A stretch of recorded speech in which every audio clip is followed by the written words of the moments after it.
Hi everyone, welcome to my channel International Storyteller. In this channel you will find true horror stories worldwide. These stories are for entertainment purposes only. In this video, I will tell you the haunted story behind the Island of the Dolls. It is a small island located in the southern part of Mexico City, between the canals of Xochimilco. The island is known as Isla de las Muñecas, which means the Island of the Dolls. This island is home to the world's largest collection of creepy dolls. Nobody lives on this small island, and there is no electricity or running water. Constructing buildings using concrete in this small island is forbidden, and the only buildings are shops made from wood. The small island is covered with hundreds of decaying and terrifying dolls hanging from walls and trees. Many of those dolls are old and mutilated, with broken limbs, missing heads and eyes, and some even burned in a creepy way. The island seems very calm, but visitors avoid going to the island at night because it gives them a bad feeling. At night, when someone visited the island, they felt like all the creepy-looking dolls were looking at them. Many local people claim that the dolls on the island came to life at night. They say the dolls moved their arms, opened their eyes and turned their heads on their own. Some witnesses claim they had heard the dolls whispering to each other, while others who were on a boat near the island said the dolls attract them to come down to the island. Many paranormal investigators came to this island and set up their devices to discover the hauntings on this island. They say the concentration of energy is strong in some parts of the island, and they can actually feel it. That is why the Island of the Dolls is one of the most terrifying places in the world. The island's caretaker says many unexplainable cries of a young lady can still be heard frequently at night.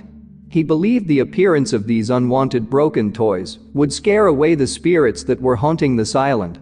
For over 17 years, the island caretaker continued to collect dolls from the garbage and sometimes from friends. The majority of the dolls are ugly, old, burned or mutilated. Today, there are about 4,000 dolls on the island. Visitors are allowed to bring their own dolls to this island and hang them on the tree, but taking any out could have terrible consequences.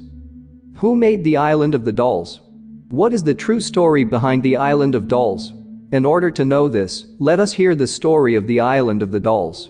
The story of the Island of the Dolls started with a guy named Don Julian Santana Barrera. He lived in Xochimilco, which is a small city in Mexico. In 1950, Don Julian left his wife and family to isolate himself on an island on Texulo Lake. Not long after he started living on the island by himself, he made a chilling discovery on the shores of his island. One day, Don Julian found a little girl drowning in the lake in a mysterious way. It is believed that the girl was swimming with her sister, but the current took her, and she drowned in the water.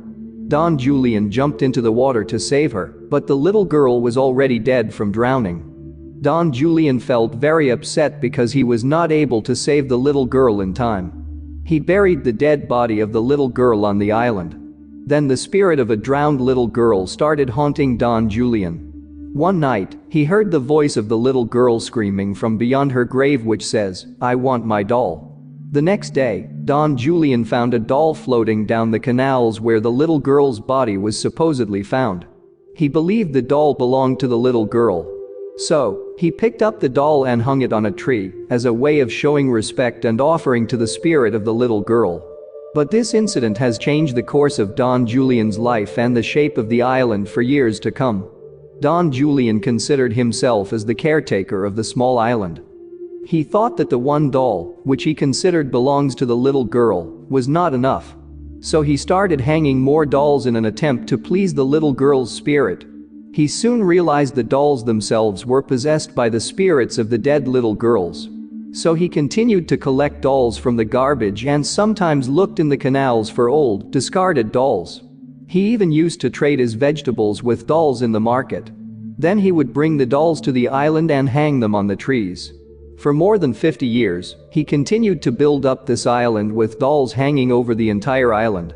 Since the dolls have been hanging on the tree for a long time, many of them are in a state of decay, with broken limbs, missing heads, and missing eyes.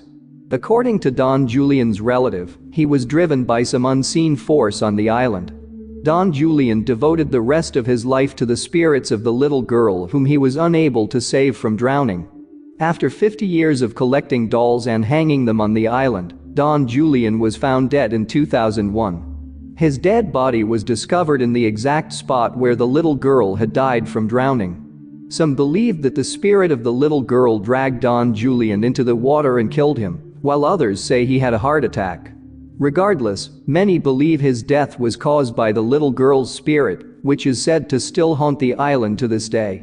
After Don Julian's death in 2001, tourists began visiting the island of the dolls to pay tribute to Don Julian and the little girl's spirit. Then the island became a famous tourist destination, where visitors brought more dolls of their own. It is believed that if someone does not offer a doll as a gift to the little girl's spirit, then as soon as they set foot on the island, they could meet the same fate as Don Julian. So, to this day, people honor the spirit of both Don Julian and the little girl by bringing and hanging dolls on the island's tree.